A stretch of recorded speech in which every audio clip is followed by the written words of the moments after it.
Warning, this program is habit-forming. Ay, magandang umaga po, Luzon, Visayas, Mindanao. Today is Tuesday, 28 po ng Hulyo 2020. Live na po tayo sa Radyo Pilipinas and of course mamaya-maya sa PTV. And dito, live po tayo sa Erwin Tulfo FB page. Bueno, sa lahat po ng mga nagdiriwang ng kanilang kaarawan ngayon, happy birthday po sa inyong lahat. Especially sa kay Miss Rose Florendo. Happy birthday, Rosie. At sa lahat ng mga nagdiriwang ng kanilang kaarawan, happy birthday po sa inyong lahat. Sa mga may mga sakit po ngayon, ang aming pong panalangin, get well soon. Anyway,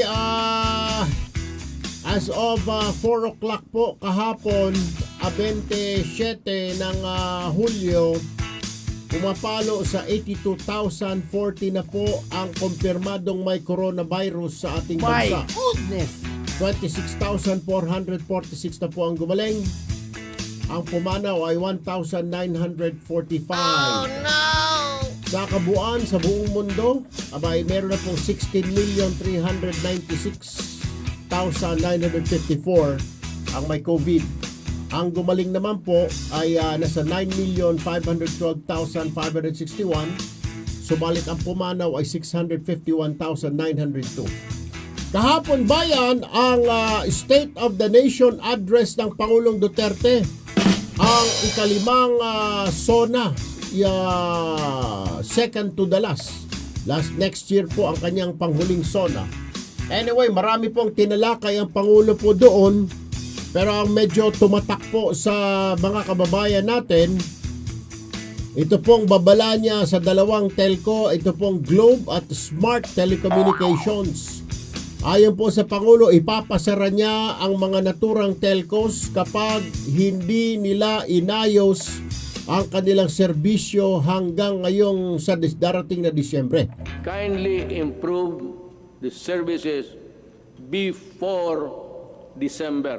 I want to call Jesus Christ to Bethlehem. Better have that line cleared. Tama. Ako rin, sir. Tatawag ako sa Panginoon Diyos sa Bethlehem. Magbabatiin ko ng happy birthday.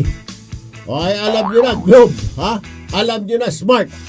Alam nyo naman ang nangyayari. Pag sinabi ng Pangulo, ipapasara kayo, ipapasara. Huwag nyo nang antayin na magpupulong na naman ang Kongreso, magkakaroon na naman ng hearing. Oh no! At pagkatapos huli na ang lahat, magkukumahog kayo. Kaya ngayon pa lang, ayusin nyo na yung inyong serbisyo. Okay? Correct ka dyan. Diyos ko po. Ngayon pa lang na wala pang pasok yung mga bata. How much more? Pagdating ng August 24, 20 million na mahigit na estudyante ang nasa sabay-sabay na nasa laptop. Sabay-sabay na nasa iPad. Sabay-sabay na nasa tablet online. Ano na ang mangyayari sa atin sa araw na yun sa August 24? Baga biglang bumagsak ang ating internet. My goodness! Sus Maria Josep, ewan ko ba? Nasaan na kasi yung third telco na pinagmamayabang? Nasaan na ba yun? Yun ang kailangan natin. Oo. Kaysa sa mga ito, Diyos ko po. Alam nyo ba, sa totoo lang po, apat na po ang cellphone ko. May postpaid, prepaid. Meron akong prepaid na Globe. Meron akong postpaid na Globe. Meron akong smart na prepaid. Meron akong smart na postpaid. Lahat na yata. Nagbabayad ako kung ano-ano mga anik-anik na mga unlimited call, unlimited wifi, etc. etc. Diyos ko po. Ay, wala pa rin. Ewan ko ba? Diyos, Panginoon ko. Hindi ko ho alam. Anyway, yan po isa sa pag-uusapan ho natin ngayong araw po ng Martes. Isa pa hong nabanggit ng Pangulo, panawagan niya po sa Kongreso at Senado na ibalik na po ang death penalty para sa mga drug lords. Matagal na hong inaantabayanan ho yan. pakiusap ng Pangulo, ipasa na dahil nakabinbin yan ngayon sa Kongreso at Senado, yung death penalty na yan. Gusto ng Pangulo na ilitan injection ang mga drug lord. Kung ako ang tatanungin nyo, sang-ayon din ho ako dyan para matigil na itong kaso ng mga drugs sa ating bayan. Ayan po, isa sa pag-uusapan natin. And finally, medyo marami po nagulantang kahapon bayan dahil inamin po ng Pangulo na wala na raw po siyang magagawa sa problema sa West Philippine Sea. Ayon pa sa Pangulo, quote-unquote, inutil ako dyan. Dahil ang kanyang dahilan ever since na makapangyarihan po ang China. Yung mga nakapanood po kahapon, ang tanong tuloy nila, ito na ho ba ang hudyat na hahayaan na lang ng pamahalaang Pilipinas, ang China, na kami ng iba pang teritoryo ng Pilipinas? Oh no! Hahayaan na lang ba ng gobyerno na pumasok ang China dyan sa Batanes? O My dyan sa goodness. Palawan?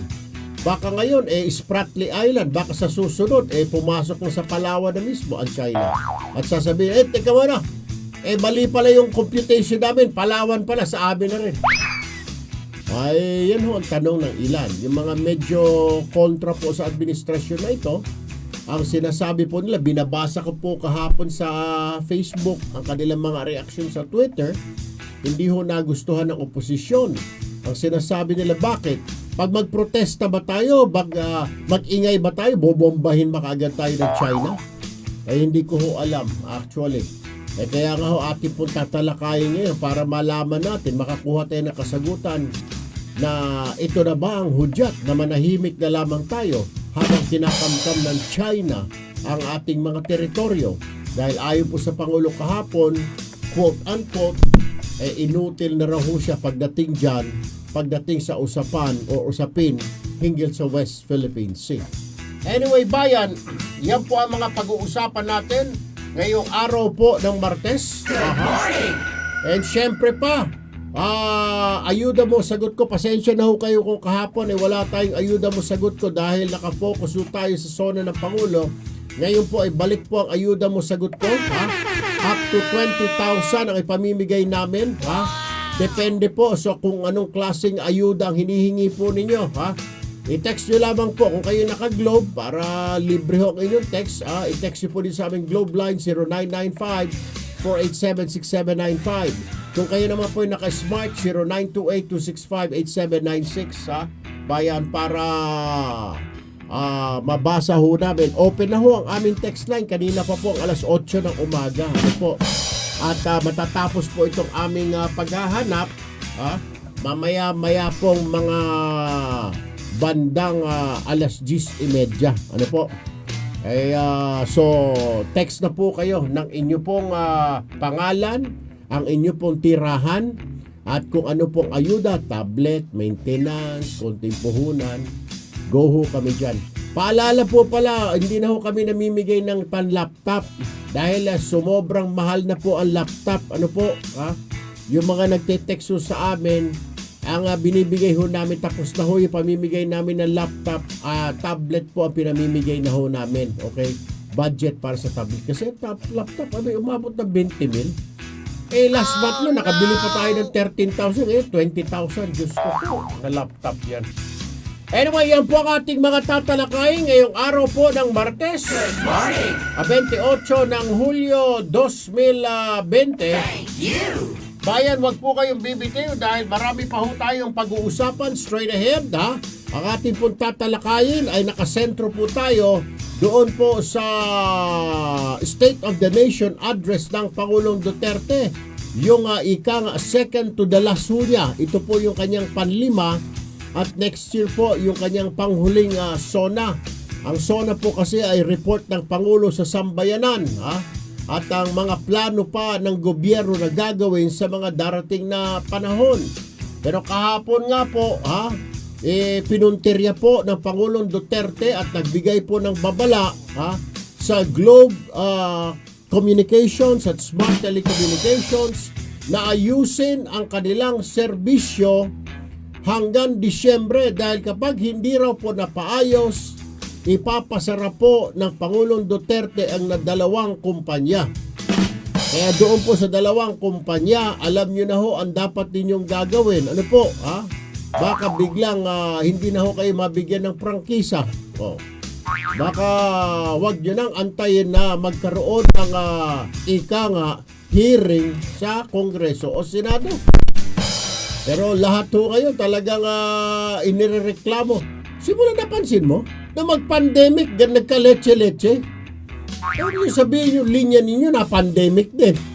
Anak ng litre. Oras, alas 10:11 ng umaga. Diyan lamang ho kayo, bayan. Huwag ho kayo bibiti. Magbabalik agad ang Tutok Tulfo COVID-19 Watch. Ang oras ay hatid sa inyo ng SMDC, The Good Guys. Watermax Enterprises, the best water refilling station provider nationwide, offers user-friendly machines for easier maintenance within your hands. All pipes and fittings are antibacterial and Germany-made for durable and quality production for our Watermax family. Do you want to be a part of our growing family? For inquiries, text or call 0920-965-0272 or 0916-644-4406 or 0925-743-5853. We accept cash and installment payment basis. For cash basis payment, we offer 40,000 discount, and for installment basis payment, 0% interest rate. Pure, clean, and safe to the max.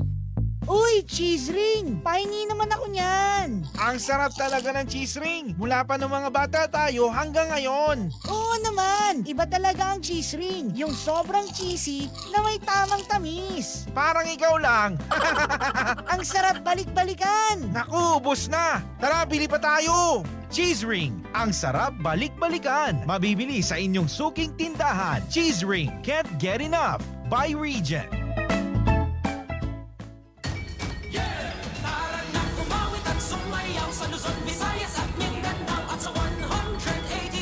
Celebration. One Ginebra, one Ginebra, one Ginebra Nation. Isang bagay, tayong lahat. One Ginebra Nation. Isang lahig, one nation. Never say die. One Ginebra Nation. Drink responsibly. Sa mga nais mamuhunan pero hindi alam kung anong negosyo ang papasukin sa abot-kayang halaga, bakit hindi subukan ang food stall business ng JC Worldwide Franchise tulad ng sikat na Siomai King, Noodle House, Potato King, Siopaw King at Sergeant Sisig? For franchising inquiries, please contact Gary De Leon at 0917-852-3726 or visit JC World Franchise Office at 3rd floor Kilan Plaza Building, Green Hills, San Juan, Metro Manila. Alam niyo ba na ayon sa Royal Society of Medicine ng Great Britain, mahigit 65 na sakit ay sanhi ng maruming kolon o malaking bituka? Ay naman sa Vegetarian Times, ang kamatayan daw ay nag-uumpisa sa kolon. Aba, delikado yan. Kaya dapat regular tayong mag-cleansing ng ating kolon o malaking bituka. Ugaliin nating uminom ng maraming tubig sa maghapon at regular na kumain ng mga prutas at gulay na tumutulong sa digestion ng ating kolon. Ang red juice ay merong mahigit 30 sangkap. Hindi na kayo tatamaring maghanda ng napakaraming prutas. Uminom lang kayo ng red juice. Mas masarap ang pakiramdam kapag malinis ang kalooban. Mabibili ito sa Mercury Drug at iba pang outlet sa buong Pilipinas. Not recommended for children, pregnant, and lactating women. Uy, cheese ring! Pahingi naman ako niyan! Ang sarap talaga ng cheese ring. Mula pa nung mga bata tayo hanggang ngayon. Oo naman! Iba talaga ang cheese ring. Yung sobrang cheesy na may tamang tamis. Parang ikaw lang. Ang sarap balik-balikan! Naku, ubos na. Tara, bili pa tayo. Cheese ring. Ang sarap balik-balikan. Mabibili sa inyong suking tindahan. Cheese ring. Can't get enough. By Region. Hanap mo ba ang kape na swabe ang lasa? Good news! Narito na ang Cafe Amigo Premium 10-in-1 Herbal Coffee Mix. Ang bagay sa iyo, lalo na sa panahon ngayong kailangang palakasin ang iyong katawan. Ito ay may purong herbal na sangkap gaya ng Panax ginseng, agaricus mushroom, spirulina, moringa, guyabano, green barley, mangosteen. Sugar-free din ito kasi stevia ang gamit. Nakakatulong para lumakas at gumanda ang iyong kalusugan. Si Erwin Tulfo po ito para sa Cafe Amigo. Saan ka pa? Sa Cafe Amigo na, ang kape ng Filipino. Ang oras ay hatid sa inyo ng SMDC, The Good Guys. Para sa bayan, susugod at maninindigan dahil Tulfo yan. Erwin Tulfo sa Tuto Tulfo Reload sa Radyo Pilipinas 738 AM. Alright, tuloy-tuloy ho tayo bayan. Oras po natin alas 10:15 na ng umaga. Nasa linya na po ng ating telepono si Secretary Harry Roque, ang presidential spokesperson and at the same time IATF spokesperson. Magandang umaga po, Secretary Harry Roque, sir. Magandang umaga, parang Erwin. Magandang umaga, Pilipinas. Sir, yes, kahapon po ang Pangulong Duterte ay nag-warning dito sa dalawang telcos natin, Globe at saka Smart, na kapag hindi inayos ang serbisyo nila hanggang Disyembre ay ipapasara ng Pangulo ang kanilang mga operasyon, Secretary. Well, alam niyo, panahon na po siguro kasi ako po, subscriber din ako. Pero sa ating interviewhan, ilang beses tayo na hindi natutuloy sa interview dahil napuputol. No? Tama. At tayo nasa Metro Manila lamang. No? Aha. Kapag ako'y lumabas pa ng Metro Manila, imposible na talaga. Itong aking cellphone talaga, no? Parang hindi ka na talaga po pwede makipag-usap. Aha. Ang nagamit ko na ngayon, Viber o kaya yung mga tinatawag na voice over internet. Aha. Kasi talaga yung cellular, talagang hopeless na. Oo. Kung ikaw'y makakakontak, mawawala ka after 3 minutes. No? Na Oo. parang meron ba silang timer, dapat 3 minutes tapos na. No? Aha.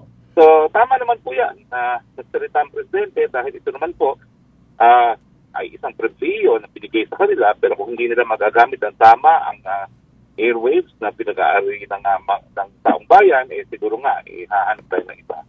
Sir, ano ho bang hininga na po ba ng paliwanag itong dalawang kumpanya na ito ng NTC? Ano po ang sabi raw? Bakit nagka-hetot itong signal simula na magpasok itong pandemya? Parang nagka-pandemic din itong linya ng Globe at Smart, Secretary. Alam niyo, matagal na naman itong problemang to eh. Noong una pa akong spokes, palagi ako napuputol sa mga interview. No? Kaya nga, naging dahilan para papasukin yung third player. No? Oho. Pero wala pa nga itong third player, hindi naman tayo po pwedeng iasa lahat sa third player dahil siyempre, pagtutulungan din yan ng dalawa, no? So, importante talaga na makarating ang mensahe sa mga nagmamayari na ating cellular services na kayo isang public service. So, magmanilbihan kayo ng tama dahil kung hindi, babawiin yung pribilehiyo dahil hindi naman ito karapatan. Aha. Isa pa ho, sir, ang pangamba ngayon ng mga magulang, kakayanin ba pagdating ng August 24 na online na ang mahigit sa 20 milyong estudyante natin, Secretary?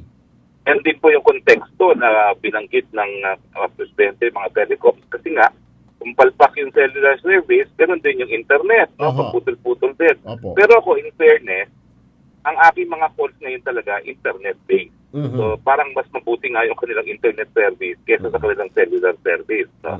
Pero in any case, kinakailangan lahat yan maayos po dahil pangangailangan na. No? At inaasahan naman natin ang kooperasyon ng lahat. No? Dahil lahat naman tayo, mayroong anak, mayroong apo, mayroong pamangkin.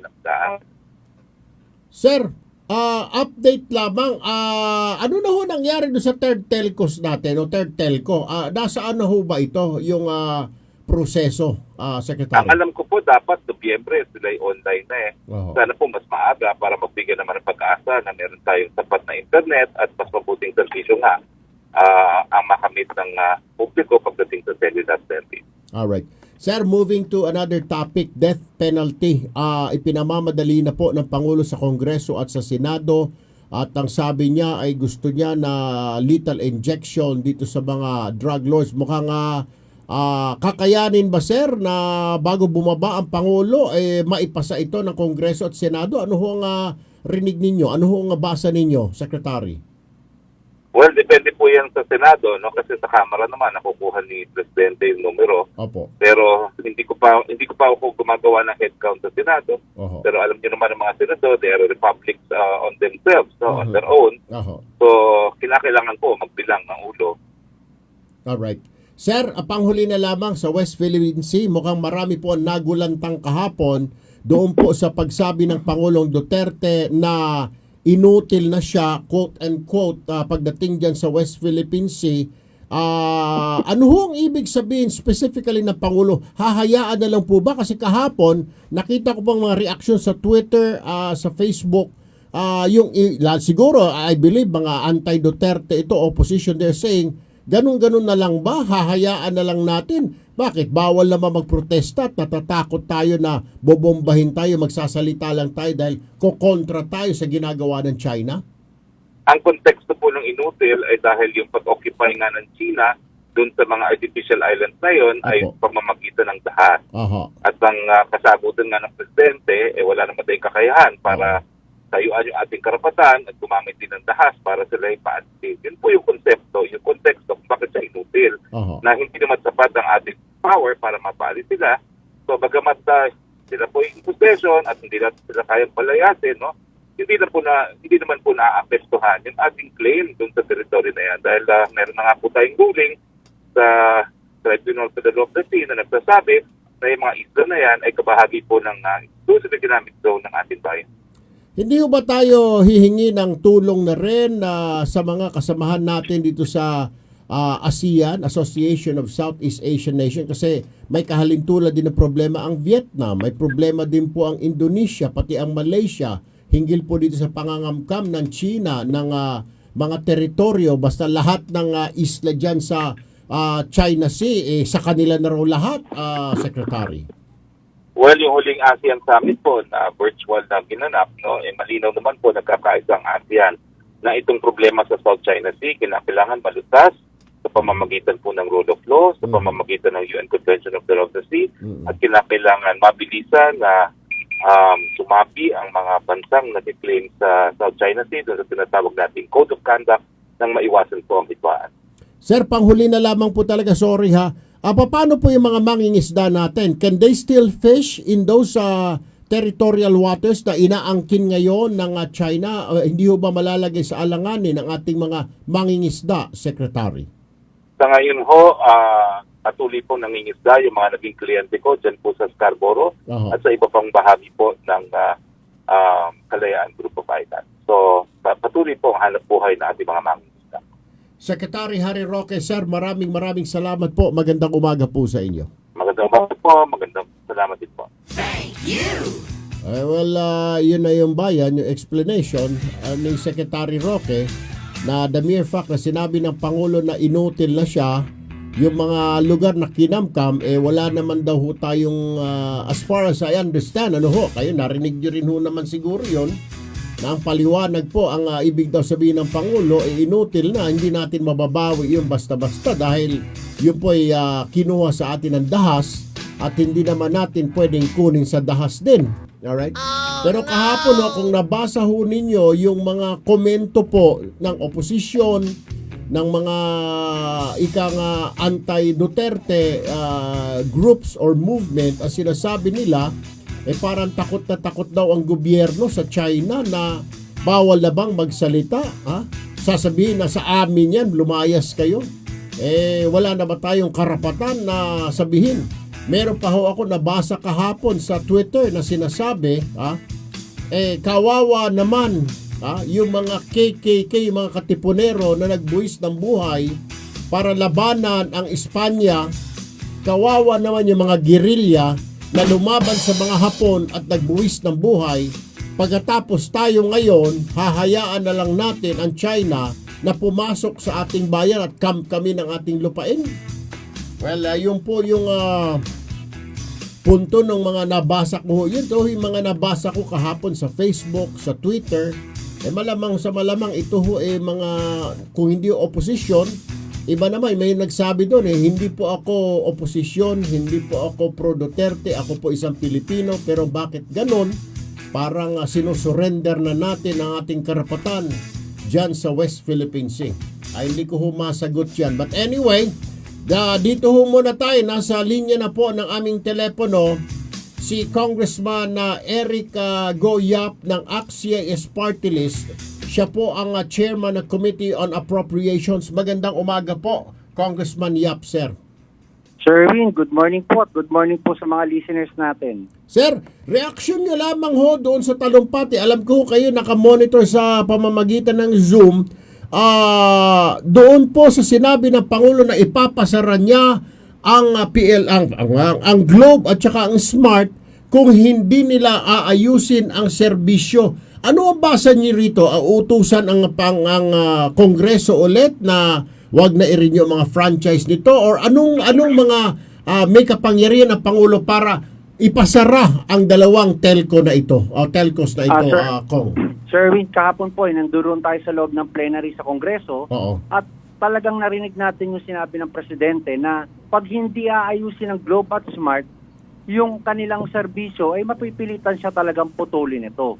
Una-una, Sir Erwin, pwede namin silipin dyan yung mga kontrata nila, kung ano ba yung nakalagay doon nung nag-apply sila ng prangkisa. Alam mo, Sir, dehadong-dehado talaga ang mga ordinaryong mamamayan sa mga oligarch. Kung titingnan mo, pag akala mo ang Globe at Smart ay napakabango nila, yung pala ang daming kabalbalan. Pero ang mga tao, sige bayad po. Kaya ang sa akin, para sa Globe at Smart, seryosohin nila ang sinabi ng Presidente dahil ang Presidente po ay talagang walang pakialam yan sa mga oligarch. Basta dinihado mo ang Pilipino, may kalalagyan po kayo. Sir, bakit aantayin pa ho ang Disyembre? Bakit hindi po ba po pwedeng ngayon pa lang ay simulan na ng Kongreso ng inyong ika nga na mababang kapulungan na silipin na itong Globe at Smart? Kasi sir, parang ay sobra na ho talagang nangyayari ngayon, sir. Parang tinatawanan, parang humingi sila itong dalawang kumpanya, samantalang ang sambayanan ay hirap na magbayad,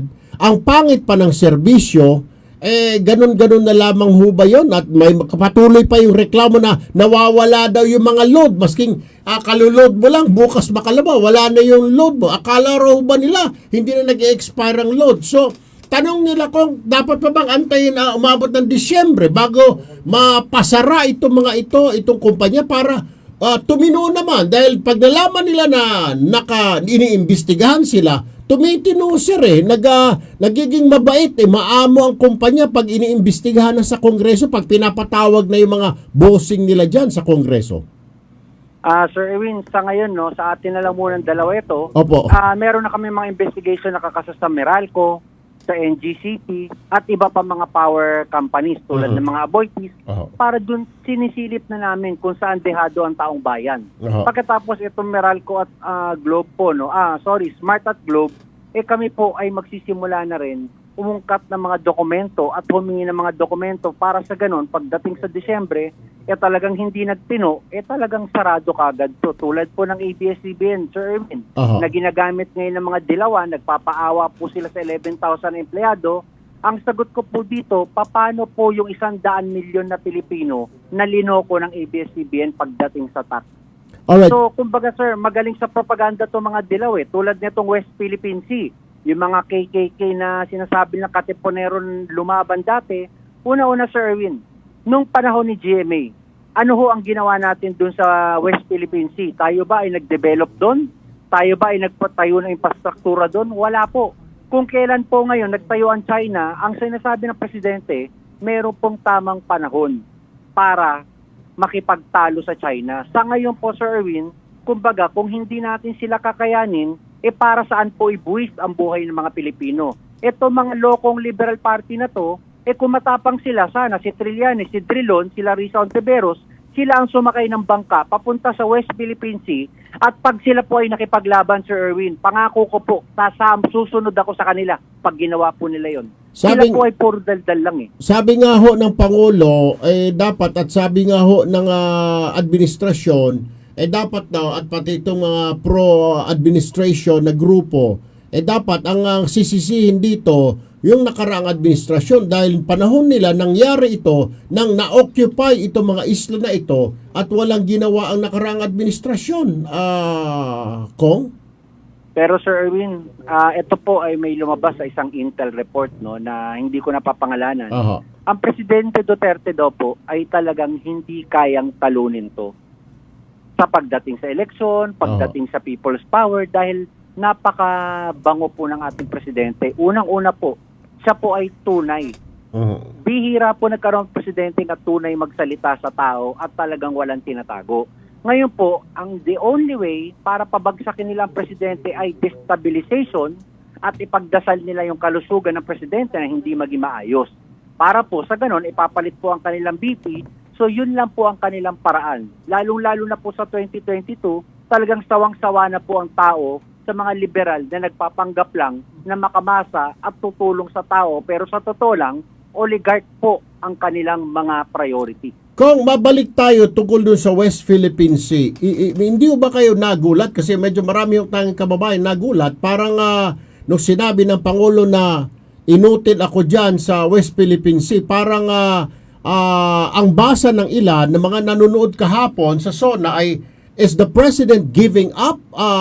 Surrender na ba tayo? Or ito na ba ang hudyat na hahayaan na lang ng pamahalaan ng Pilipinas na kami ng China ang mga teritoryo ng Pilipinas dyan sa West Philippine Sea? Di ba kayo nagulat, Kong? Sir Erwin, ako po hindi. Dahil kilala ko ang ating presidente, magaling po ito. Talagang wala pong tatalong presidente dito. Kung aakalain mong inutil siya, kung talagang inutil siya, hindi niya sasabihin to. Meron po siyang strategy dyan. Una-una, ganito. Hindi naman niya sinabi na sa inyo na yan, China, pipirmahan ko, inyo na yan. Hindi po. Ang sinasabi niya, hindi pa ngayon ang panahon. Yun ang message niya. Bakit po?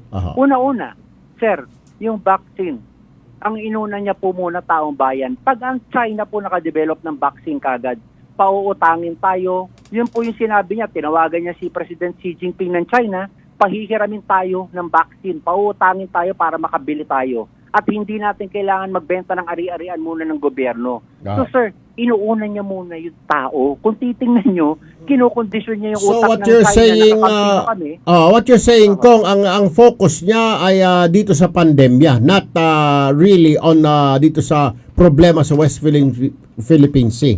Is this correct? Yes, Sir Erwin. Kasi nagtataka ako ngayon dito sa mga Liberal Party na kung titingnan mo, sir, napaka walang malasakit sa Pilipino. Bakit? Bakit natin aawayin ngayon ang anumang bansa na sa tingin natin ay pag nakadevelop ng vaccine, matutulungan tayo? Sir Erwin, ngayon nakakarap tayo sa pandemya, sa krisis, nauubos ang pera ng gobyerno. Ang kailangan natin muna ngayon, sir, kakampi. Hindi naman po tayo alila ng China eh. Kung titingnan mo, Sir Erwin, ito lang, kung ang presidente takot sa China, dapat ang Pogo pinasara niya kagad yan. Bakit? Ang China ilang beses nakiusap ang presidente kay Presidente Duterte na ipatigil ang Pogo kasi nahihirapan ang mga taga-China. Pero ang presidente, kumikita ang Pilipinas, hindi namin ipapatigil to. So kumbaga, Sir Erwin, makikita natin yung presidente natin magaling po eh. Kumbaga, sige, hawakan mo muna West Philippine Sea pero tuloy muna sa amin ang Pogo, may income ang aming gobyerno dito. Ganun po mag-isip ang ating presidente pero hindi po ninaaway ang China. What you're saying, sir, hindi pa naman sinusurrender ng Administrasyon Duterte ang mga teritoryo natin sa China? Walang sinabing ang presidente ganun, Sir Erwin. Kasi Sir Erwin, ito po ang pilit na hindi naiintindihan ng Liberal Party o pilit na minamanubra nila yung utak ng mga kababayan natin. Unang-una, ang West Philippine Sea, wala po tayong mga infrastructure doon at negosyo doon sa ngayon. Sa ngayon po. So, syempre, sir, yung atin, meron tayong hold, may karapatan tayo. Let's say, parang sa bahay, meron tayong titulo. Pero, ang China po ay nakapossession sa property. Ngayon, ang China po, meron silang sandamukal na army na nasa property. Tayo ngayon, meron lang tayong title. So, sir, bakit natin papasukin ngayon to?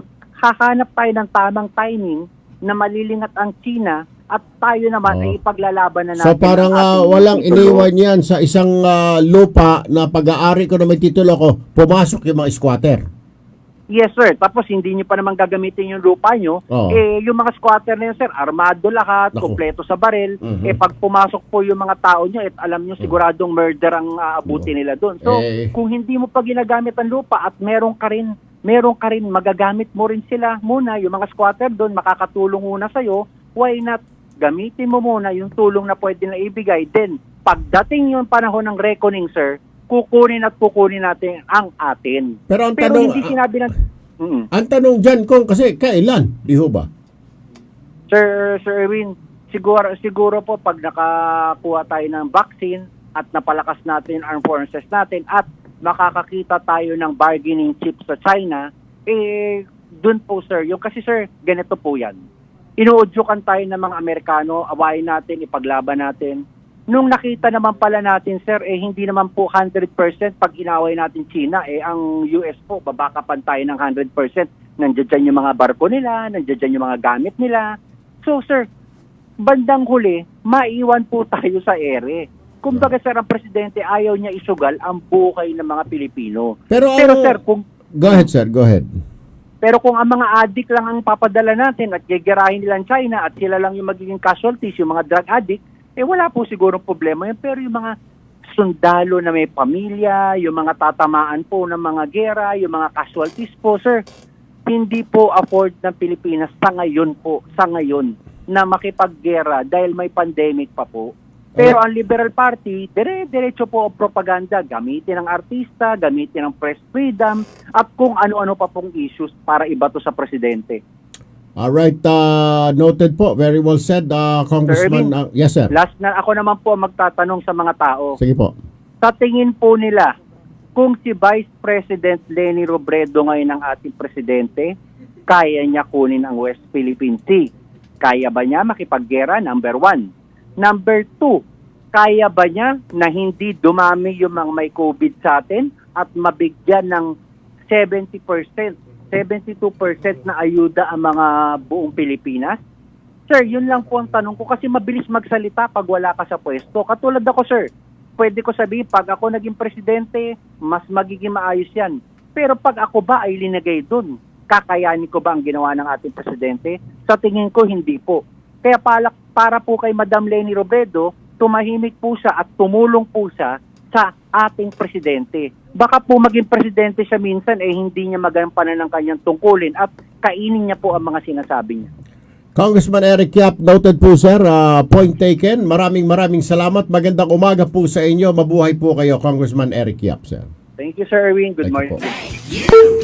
po. Okay. Oras po natin, alas 10:37 ng umaga, biglang uminit itong studio namin. Oo. Kanina malamig dito, magja-jacket sana ako. Alam nyo ito si Congressman Yap, hindi naman ho ito masyadong nagsasalita, pero ibinuhos na ho kanina. Yung, yan po yung sagot ho niya, dyan po sa issue ng Smart, kaya Smart at Globe, alam nyo na, nagbigay na ng ultimatum. Huwag nyo nang antayin ang Disyembre at baka kayo ang susunod na ipapatawag dyan. At baka susunod yung mga empleyado dyan nakapira sa labas ng mga gate ninyo. Okay, Diyos ko po naman, huwag na ho. Pero at sa totoo lang ho, todo ang sakripisyo ng sambayanan. Dahil sa kapalpakan. Ano ba nangyari talaga? Globe, Smart. Abay, huwag nyo sabihin pati ang linya nyo, nagka-COVID na rin. Simula namang pandemic, Diyos ko po, hirap na ang sambayanan. Pati yung cellular. Kaya nga tama si Kong, si Secretary Roque. Ngayon, pag kausap ko, gusto ko sa Viber na lang ako nagsasalita kasi dito sa cellular. Cellular napuputol. Napagalitan pa ako nung kumpare ko, akala na tawag ko siya bastos. Sabi ko, baston. Sabi niya, tinext ako, pare narinig ko sabi mo yata bastos. Sabi ko, hindi, baston. Bakit ka nakabaston? Pagkarinig niya na, bakit ka bastos? Dahil sa cellular network ninyo ng mga bulok. Oras 10:39, dyan lamang ho kayo, bayan! Ang oras ay hatid sa inyo ng SMDC, The Good Guys. Watermax Enterprises, the best water refilling station provider nationwide, offers user-friendly machines for easier maintenance within your hands. All pipes and fittings are antibacterial and Germany-made for durable and quality production for our Watermax family. Do you want to be a part of our growing family? For inquiries, text or call 0920-965-0272 or 0916-644-4406 or 0925-743-5853. We accept cash and installment payment basis For cash basis payment, we offer 40,000 discount, and for installment basis payment, 0% interest rate. Pure, clean, and safe to the max. Uy, cheese ring! Pahingi naman ako niyan! Ang sarap talaga ng cheese ring. Mula pa ng mga bata tayo hanggang ngayon. Oo naman! Iba talaga ang cheese ring. Yung sobrang cheesy na may tamang tamis. Parang ikaw lang. Ang sarap balik-balikan! Naku, ubos na. Tara, bili pa tayo. Cheese ring. Ang sarap balik-balikan. Mabibili sa inyong suking tindahan. Cheese ring. Can't get enough. By Regent. Eto na mga suki, fresh na, garantisado pa. Ang gusto ko sa chicken ko, masarap malaman, malinamnam, sariwat safe. Magnolia, Hala, chicken to more. Sigurado. May kalidad na chicken tong timbang, sigurado. Eksakto. Magnolia chicken, pambansang manok natin to. Magnolia chicken, salyado, sigurado ka. Magnolia. sa Magnolia Chicken, selyado sigurado ka. Sa mga nais mamuhunan pero hindi alam kung anong negosyo ang papasukin sa abot-kayang halaga, bakit hindi subukan ang food stall business ng JC Worldwide Franchise tulad ng sikat na Siomai King, Noodle House, Potato King, Siopaw King at Sergeant Sisig?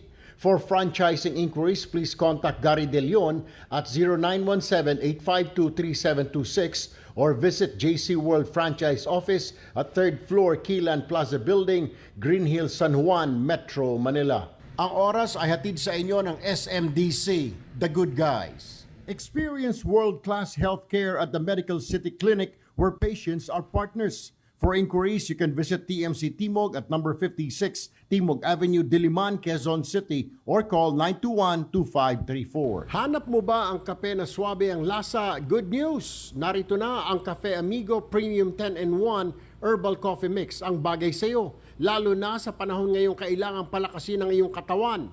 Ito ay may purong herbal na sangkap gaya ng Panax ginseng, agaricus mushroom, spirulina, moringa, guyabano, green barley, mangosteen.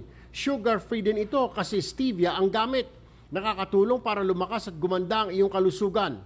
Si Erwin Tulfo po ito para sa Cafe Amigo. Saan ka pa? Sa Cafe Amigo na, ang kape ng Filipino. Alam niyo ba na ayon sa Royal Society of Medicine ng Great Britain, mahigit 65 na sakit ay sanhi ng maruming kolon o malaking bituka? Ay naman sa Vegetarian Times, ang kamatayan daw ay nag-uumpisa sa kolon. Aba, delikado yan. Kaya dapat regular tayong mag-cleansing ng ating kolon o malaking bituka. Ugaliin nating uminom ng maraming tubig sa maghapon at regular na kumain ng mga prutas at gulay na tumutulong sa digestion ng ating kolon. Ang red juice ay merong mahigit 30 sangkap. Hindi na kayo tatamaring maghanda ng napakaraming prutas. Uminom lang kayo ng red juice. Mas masarap ang pakiramdam kapag malinis ang kalooban. Mabibili ito sa Mercury Drug at iba pang outlet sa buong Pilipinas. Not recommended for children, pregnant, and lactating women. Para sa bayan, susugod at maninindigan dahil Tulfo yan! Erwin Tulfo sa Tuto Tulfo Reload sa Radyo Pilipinas 738 AM. Oy, happy birthday pala ha? Sa amin pong kaibigan at fan at follower ha? Joey Lomerio sir ng Santa Rosa Laguna, happy birthday sa iyo. Oy, standby na ha, Nanay Lenny Asejo, Cristina Susi Napasig, Angelo Banayat at Alice Bautista at Andrelin Aguilar. Standby na ho, tatawagan namin ho kayo mamaya-maya para sa ayuda mo, sagot ko.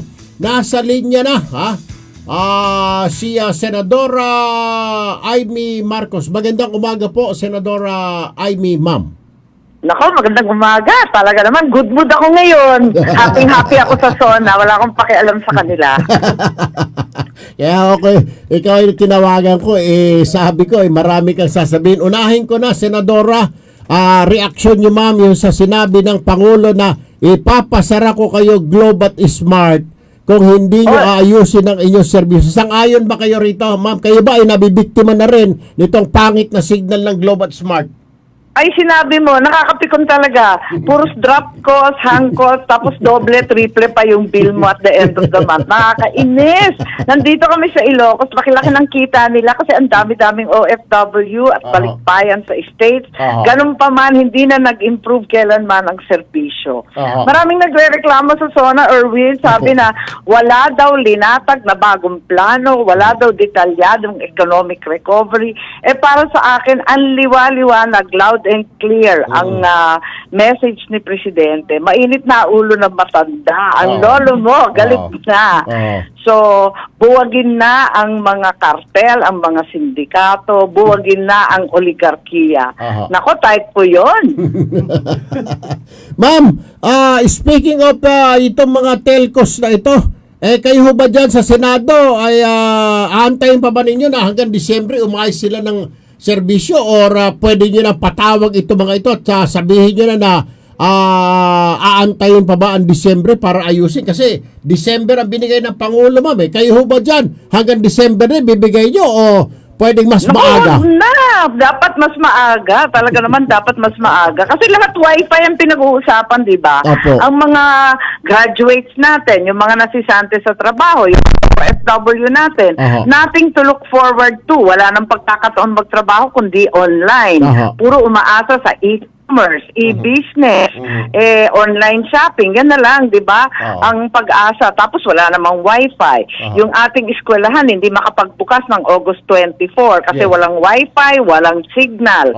Paano makakapagbukas doon sa mga isla, sa mga tuktok ng bundok? Pati eskwelahan nadali. Yung health, yung ating mga COVID trackers, hindi daw magamit-gamit yung tracking app. Paano? Wala na namang wifi, wala na namang signal. Ay nako, lahat tayo umaasa dyan. Pambihira, ano itong work from home?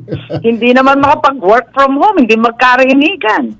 So ano ang plano, ma'am? Kayo ba sisilipin nyo na ito? Ipapatawag ba ng Senado itong dalawang kumpanya na ito, ma'am, bago umabot ang Disyembre? Oo naman, sinabi na ng Presidente loud and clear. Talaga naman sinabi na niya, this is your last chance. Change, magbago kayo o bubuhagin ko kayong lahat. Kaya wala, bongga na message na yon. Ewan ko, wala nang kulang doon.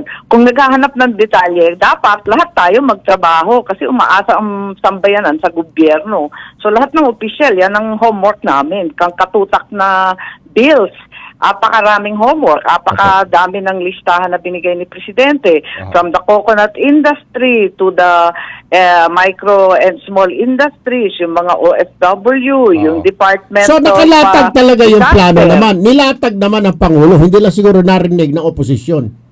Wala, ginigulo naman nila yung sarili nila. Mahirap talaga marinig kung hindi gustong marinig. Ganun talaga yon, magbibingi-bingian. Pero sa akin, loud and clear. Lahat ng corrupt, sindikato at cartel, agriculture man o telco man, ay nako, tapos na ang maliligayang araw ng oligarkiya. Yay! Ma'am, second topic ko, death penalty. Sang-ayon ba kayo rito? Pinapamadali na ng Pangulo para sa mga drug cartel, mga drug lord, madam. Nako, sa atin lang, talagang wala akong masabi, tuwan-tuwa ako kasi bill ko rin yan. Nag-file rin ako ng bill sa pagbalik ng death penalty. At hirap na hirap ako dun sa decision na yan dahil una ako sa mga nagpa-abolish niya noon, nung congressman ako. Kaso iba ng usapin to, hindi na isang baliw na hibang na nakakaawang tao ang kriminal ngayon, kundi korporasyon, sindikato, global-wide pa, hawak nila lahat, talagang kailangan may death penalty. At ang problema hanggang ngayon, kami ni Bato, bigong-bigo. Pursigido nga kami, isang taong kami nag-iintay, hindi kami binibigyan ng hearing Ha? Oo, ayaw i-hearing yung death penalty. Ikalawang beses na yata. Sino kumukontra dyan? Ibulong mo nga sa akin, Senadora. Sino ba yung mga ayaw dyan? Talaga, paano may mga ayaw talaga sa mga bossing namin pa. Kaya hanggang hindi pa kami na-i-schedule. Kaya sana magbagong isip na. Ang balita ko lumalambot naman sa kasisigaw ni President. I-text mo sa akin, ma'am. I-text mo yung mga kontra sa death penalty para maisiwalat ko rito at maitanong ko bukas bakit kontra sila sa death penalty. Oo, bigong-bigo nga kami. Ilang beses na kami nagsulat ni Bato, si Senator Bato, siya yung lead namin dyan. Hirap na hirap kami. Sabi nga namin, at least buksan para sa mga capital offenses under the Dangerous Drugs Law. Wag naman lahat kasi katulad tayo, hindi natin mataim na talagang papatay ng tao, no? Pero yung sindikato, hindi na tao yun eh. Iba na yung kalaban eh. Iba na ho. Ma'am, panghuli na lamang, mabilisan. West Philippine Sea, reaksyon ninyo. Sabi ng Pangulo, surrender na siya or inutil siya dyan. Anong pagkaintindi nyo rito, Senadora? Tama naman yun eh. Miski mag-asawa talaga eh. Hindi naman kayo nag-a-agree sa lahat ng bagay. Pero, magmahalan pa rin kayo. Kaibigan pa rin natin ang China. Hindi natin mapagkakaila na malaking tulong sa atin at higit sa lahat ngayon, panahon ng COVID. Kailangan natin ang tulong nila. Pero sa kabila nun, hindi naman natin ang sinusuko yung ating karapatan. Naghahanap lang tayo ng ibang solusyon sa ibang panahon. Kasi sa ngayon, hindi talaga siya prioridad. Higit sa lahat, wala naman tayong magawa. Inutil nga sa ngayon. Pero nag-aantay lang tayo na makausap natin at magbigyan daan itong issue ng West Philippine Sea. Very well said, noted Senadora Amy Marcos. Ma'am, maraming salamat. Ma'am, kumusta niyo ako kay BBM, ma'am? Hindi ko siya naririnig. Next week, interview ko siya dun sa kanyang isinusulong na online barter. Maganda pala yung online barter na yan, Senadora. Paano may mga kontrabida gusto na naman i-tax? Yun na lang pagkakataon magkaroon ng bagong sapatos, ng pagkain na maayos. Ita-tax pa. Ibig mo sabihin, ma'am, kunwari papalitan ko itong polo shirt ko ng t-shirt ni Cesar, magbabayad pa ako ng tax, swap lang naman kami? Nakakainis, hindi pa nga linalabhan na-tax na. Ano ba yan? Talaga naman. Saya-saya nga mag-barter ba? Senadora Amy Marcos, ma'am, maraming salamat. Stay healthy, stay safe po, ma'am. Thank you po. Kayo rin, thank you. Huwag mabigo ang Pilipino. Thank you po. Sundan natin si Lolo Digong. Thank you po. Oras natin alas 10:52 ng umaga. Ilang minuto ba itong BO na ito? Okay, aabot sa mahigit 100,000 pisong halaga ng mga peking panty liner, napkin. May mga ganun pala sa Lumi at Kim, mga peking panty liner. Di ang katinon. Ang nasabat ng mga operatiba ng NBI. Nawala na. Ng NBI sa magkakasunod na raid sa 4 na tindahan sa Binondo, Maynila. Narito po ang aming report.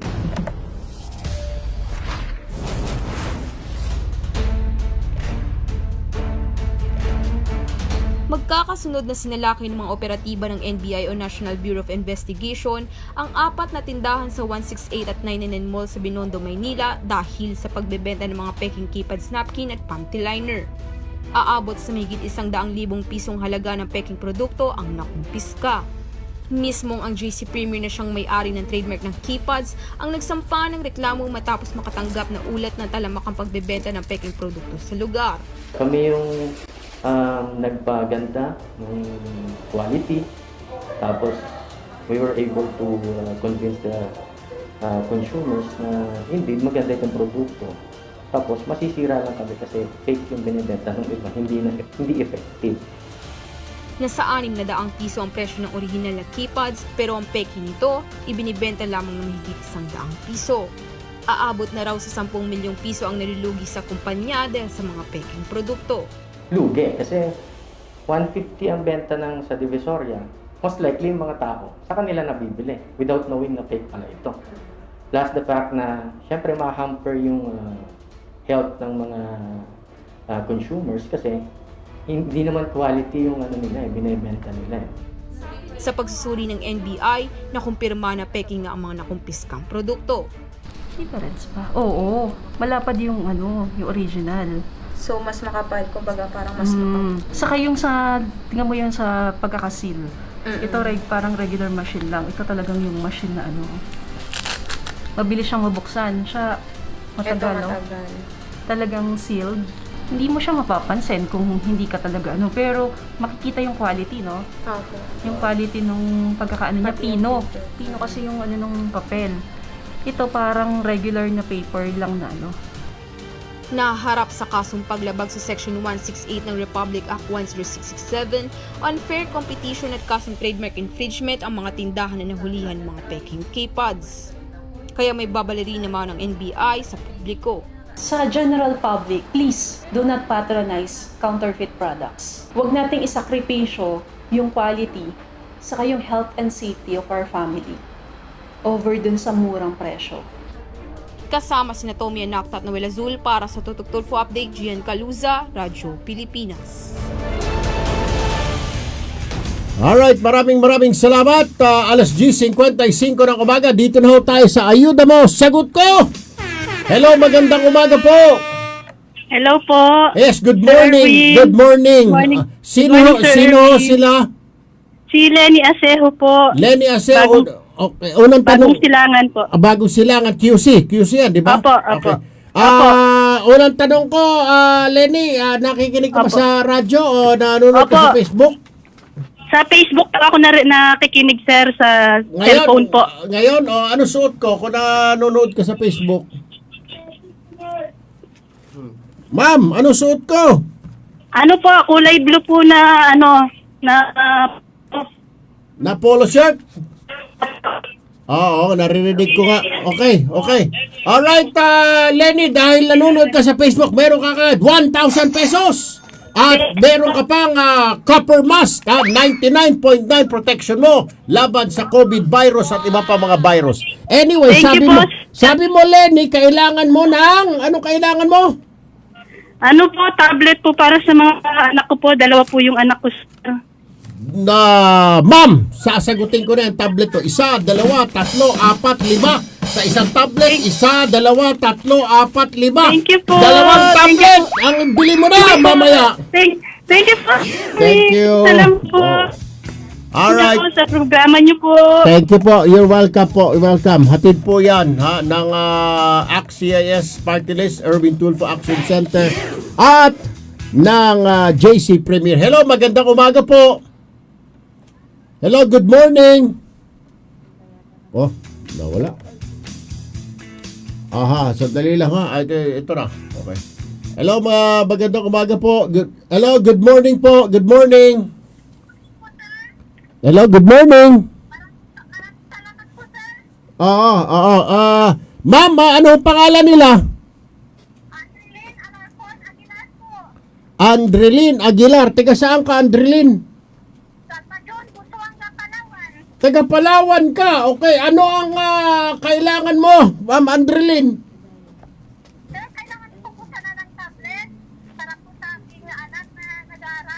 Okay.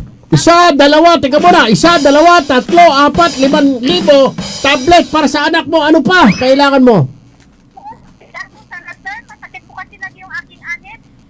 Okay. So, kailangan mo magpa-check up?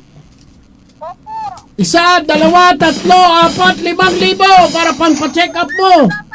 Ano pa? 1, 2, 3, 4, 5,000 pang-puhunan mo. Maraming salamat, Andrel. May tatawag sa iyo mamaya. Ha, para ako paano ipapadala dyan. Nanonood ka ba ng TV ngayon o napapanood mo ba ako sa Facebook? Wala po, sir. Wala. Okay lang. Anyway, sige, maraming salamat ha. Thank you, Andrelina Aguilar. Samantala, bayan, dire-diretso tayo. Okay. Oo. Bye. Sino ba susunod dito? Marami rito. Oo. Ito pa, para mabilis tayo. Oo. Aha. Yan ang sinasabi ko. Pag nag-text kayo, puro ringing Pag nag-text kayo, abangan ho ninyo, nasasayang ho pag umikot na ulit, pag nag-text kayo, mahihirapan na ho kayo mapili dahil sa dami po nagte-text. Ayan. Just, tawag ho tayo, yung mga sinabi ko. Nako, sayang ho.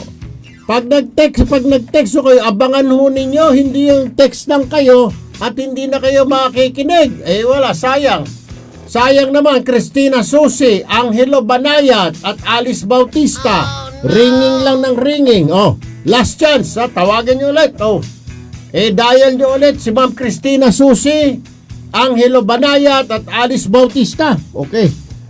Pa naman ay request nila si Ma'am Christina Susi, ang request pa rin, pambili ng tablet para sa anak niya na grade 12 at konting puhunan. Nako. Si Ma'am Alice Bautista naman, 3 anak, solo parent, higi na pambili ng bigas. Nako.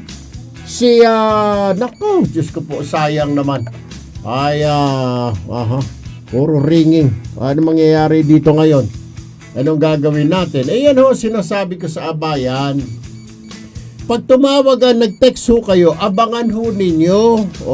Hindi ho namin ipapadala ho ito. Ibig sabihin, paano namin kayo makakausap kung ano ang kailangan ho ninyo? Ang sabi ko ho doon sa Facebook post ko, i-text ho ang inyong pangalan, tirahan, anong klaseng ayuda, at tumutok, abangan ang aming tawag. Kung kayo ay nakikinig sa Radyo Pilipinas, nanonood sa aming Facebook page, pagtawag namin, meron kang additional 1,000 at meron ka pang copper mask, di ba? Oo. Bigyan mo na rin ng copper mask si Lenny Asejo, di ba? Bigyan mo na rin siya ng copper mask. Basta lahat ng tumawag sa atin dito, 99.9% protection mo laban sa mga airborne at droplet na mga virus. Yan po, copper mask. Anyway, wala na. Ayaw na talaga. Sayang.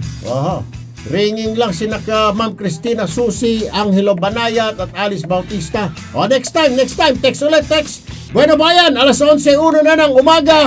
Susunod na po ang laging handa Secretary Martin Andanar and Yusek Rocky Ignacio. Huwag ho kayong bibitiw. God is good all the time. Ako po si Erwin Tulfo, nag-iwan sa inyo ng isang magandang umaga, bayan.